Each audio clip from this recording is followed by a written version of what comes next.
The purpose of this podcast is to educate and inform. It is no substitute for professional care by your doctor or your qualified healthcare professional.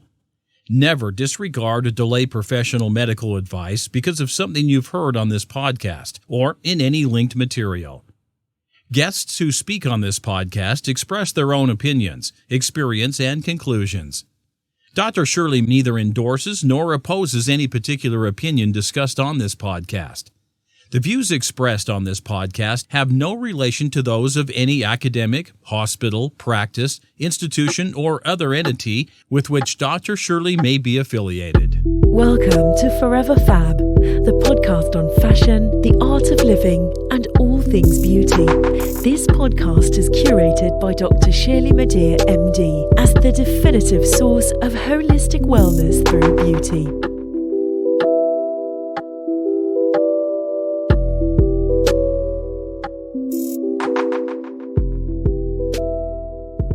Welcome to Forever Fab, the podcast dedicated to fashion, the art of living well, and all things beauty.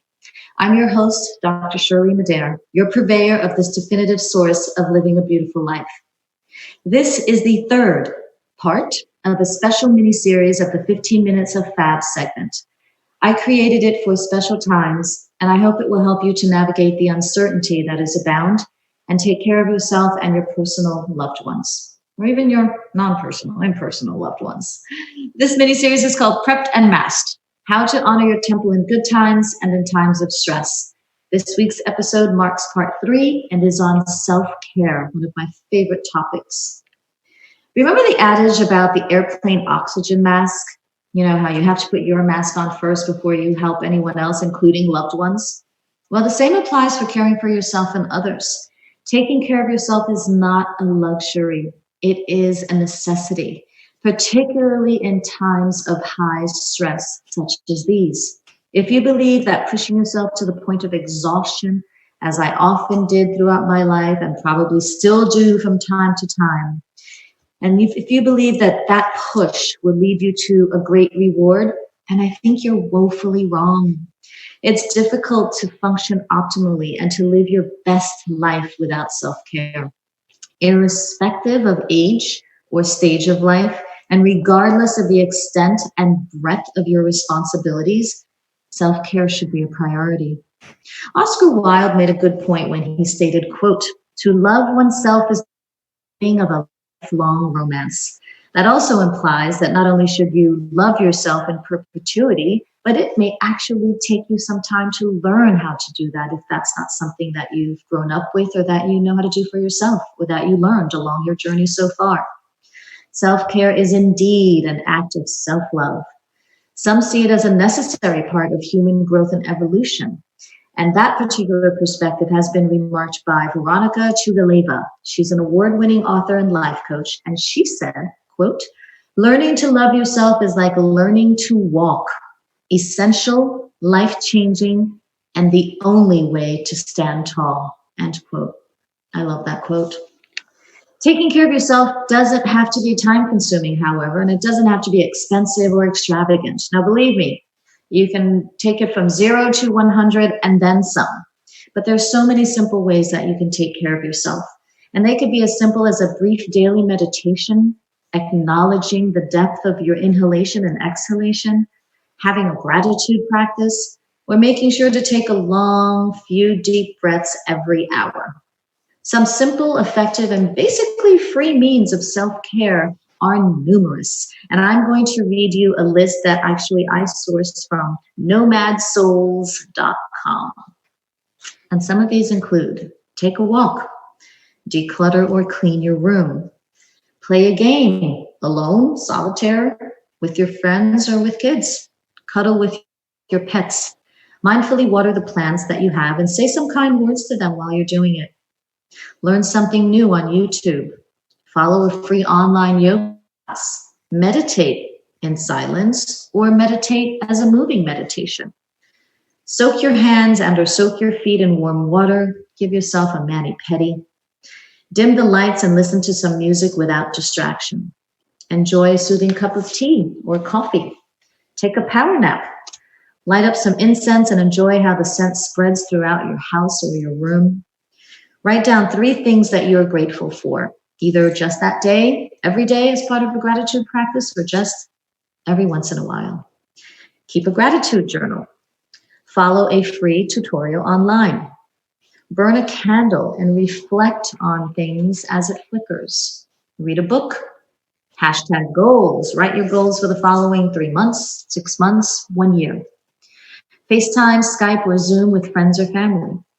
Go through some old pictures and rejoice the beautiful memories. I've been noticing some people finding and posting a lot of old pictures and bringing back some fond memories on social media.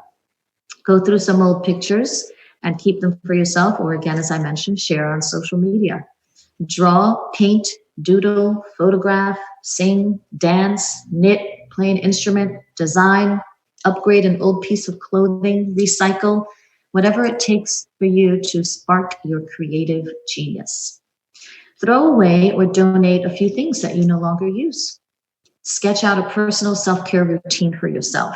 Now, I thought, being a wellness person, a beauty person, a plastic surgeon, that I knew how to take care of myself, and I thought I had it, the self-care thing down. But in actuality, these past couple of weeks, I have just not made the time to practice my own self-care. And I made the excuse that I was taking care of other people and I have pets and, family and husband, but still, I had to actually make a schedule for myself. So make the self-care schedule and stick to it. Watch a free documentary online. Go to bed on time or go to bed early. Ideally, by 10:30 p.m. the latest is the latest that you should get to sleep for the most restful, rejuvenative sleep. Switch off your phone for an hour or more. You'd be amazed at how liberating that is. Write a letter to your future self. Take a good shower and fully moisturize your body afterwards. I love that ritual. Do more research on a topic you have interest in. Learn a new skill, make a vision board, focus on forgiveness, dress up for no reason, stretch, exercise, enjoy the sunrise or the sunset if you have access, help someone in need. And one of my other favorites, listen to a podcast. And I highly recommend this one, Forever Fab. Now, if you have the resources to indulge in some more extensive, expensive care, have at it. Some examples of what I call aspiration include take a vacation. Maybe now not a good time. Go on. Again, maybe now is not such a good time. But perhaps in a month you may do that. Same with going on a yoga retreat. I actually had a yoga retreat scheduled for mid-May, and this reason, it was canceled. Use some essential oils. Massage. Enjoy a spa day.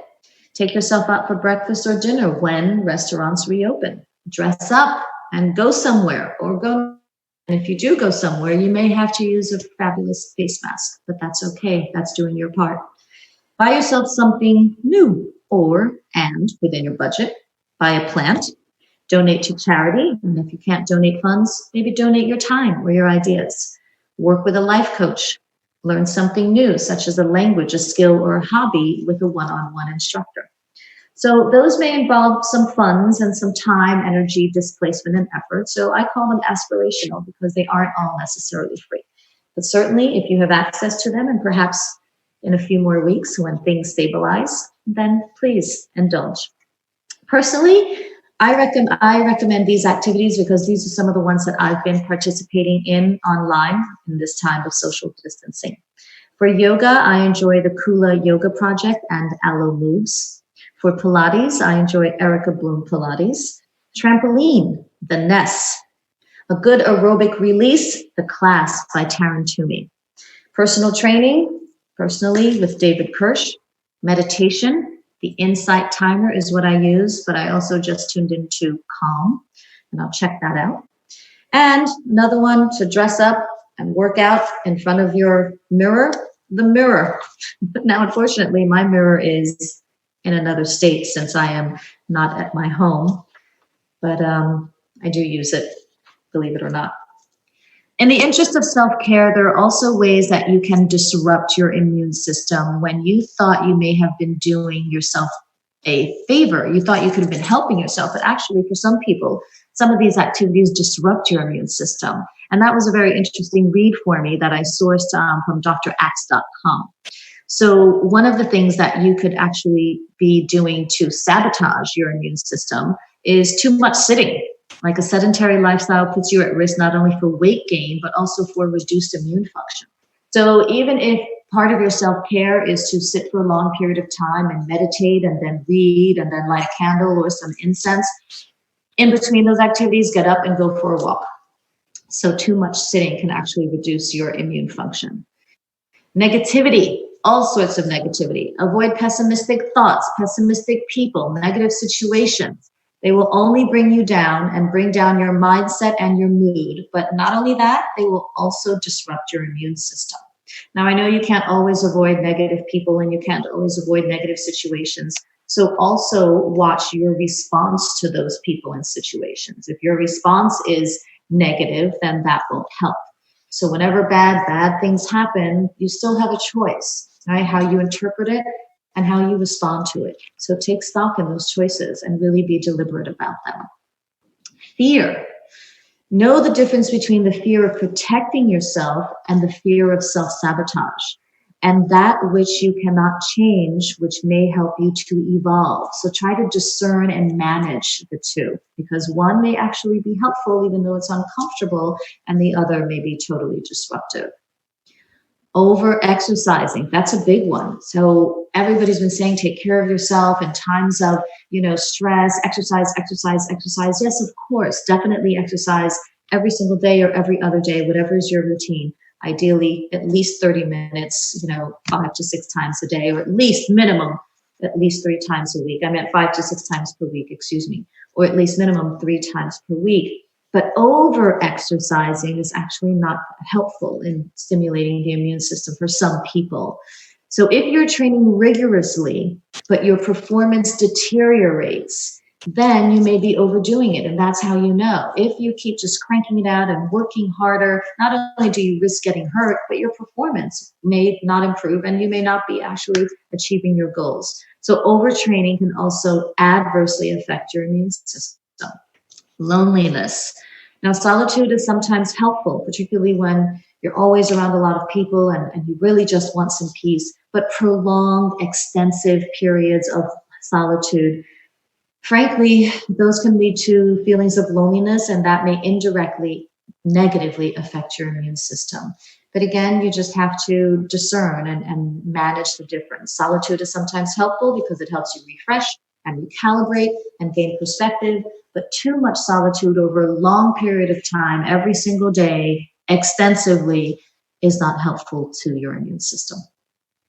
So in closing, I'd like to read an excerpt from an email that I received from Raw Goddess. Now, Raw Goddess is someone I was introduced to through Gabrielle Bernstein. And Raw Goddess is an author. She's a transformative speaker and a soul coach. Her words gave me pause and actually asked me to shift my perspective, speaking of perspective. And they allowed me to go inward while looking out. So I just include in this reading a shortened and mildly paraphrased version, but I will be quoting it directly. And if you want to learn more about Raw Goddess's work, her website is movethecrowd.me. So this pandemic is demanding us all to stay home. And I begin my quote, literally and metaphorically. For some of us, home is not a happy place. It is a place of chaos and mayhem, of trauma and dysfunction, of anxiety and pressure. It's not a place where we feel free or safe. For others of us, home is sacred ground. It is the place where love lives, and it may be the only place where we feel we can fully be ourselves. Whatever the case may be, in order to move forward, each of us must tend to home right now, especially if we have great ambitions and aspire to make a difference in the world. There are too many examples of leadership at the highest level where home has been neglected, where old negative patterns, wounded habits, and knee-jerk behaviors have put our peace and security at risk and threatened the very fabric of what we seek to accomplish as a global society. When home is shaky, very little can be solid. Whether that home is family or even just our own personal well-being, the neglect eventually takes its toll. All of us are being called right now to get our house in order, spiritually, mentally, emotionally, physically, and financially, to address what lies at the heart of our foundation, to affirm what we need in order to rise and release that which does not clarify, strengthen, nor empower. Our relationships matter. Our relationships to ourself, our source, and our world. And now is the time to bring those relationships back into balance. You have been given the gift of this time. Go within and listen to what really wants your energy and attention right now. Come back to your vision for your life and create it anew. Examine your mission and your work. What have you been given to offer to this world? Check in on your purpose. Are you doing what you're really here to do? Invest in your home base. Redefine it, redesign it, reorganize it, relocate it. Do whatever you need to do to have your foundation represent you. In this time of realignment, there are 3 important practices I'd love for you to observe. The first is to examine your source of information. When in times of crisis, where do you go? Who do you listen to? What feeds your knowledge, awareness, and understanding? Stay rooted in good information and release any temptation for sensationalism. The second is to keep your spirits high. Remember, you are co-creating in your listening, thinking, speaking, and acting. Give voice to the world you want to see and the person you want to be, and leave the rest alone. The third is to discover how to sit in that which is uncertain. Can you still find laughter, peace, strength, and divine knowing? Keep exercising the faith that all is well. There is enough and you are worthy. COVID-19 is teaching us the valuable lessons of true power, discernment, courage, and compassion. Let us stay in devotion as we surrender to this sacred pause for the cause of realigning with our highest truth. End quote from Raw Goddess. I conclude by urging you to follow this extended version of the Fab Five. Stay hydrated, stay informed, stay realistically positive, honor your temple, stay nourished, keep exercising both physically and keep exercising your faith. Be hopeful, be loving, protect your health, help protect others, do your part, take care of yourself, help to take care of others in need and less fortunate than you. Be grateful, be safe, and as always, stay well and beautiful inside and out. You've been listening to Prepped and Masked, How to Honor Your Temple in Good Times and in Times of Stress, Part 3, Self-Care. Tune in next time for the final part of the special mini-series, Part 4. For more information about staying holistically well now and forever, visit elementsandgraces.com and sign up to receive my blog. And for more information about how to get beauty tips and basically how to manage your health and your beauty in these strange times, then please visit clicklift.com, CLICK-lift.com. And there you could have a personal virtual e-consultation where you may upload photos or videos to communicate your issues or concerns. Now, please note, there has always been and will continue to be a fee for using this e-commerce platform. Thank you for listening to this week's Forever Fab podcast episode and 15 minutes of fab. Until next time, stay beautiful inside and out. Thank you for listening to this week's episode of Forever Fab, the podcast on fashion, the art of living, and all things beauty, curated by Dr. Shirley Madere, MD. Live beautifully and help make the world a more beautiful place.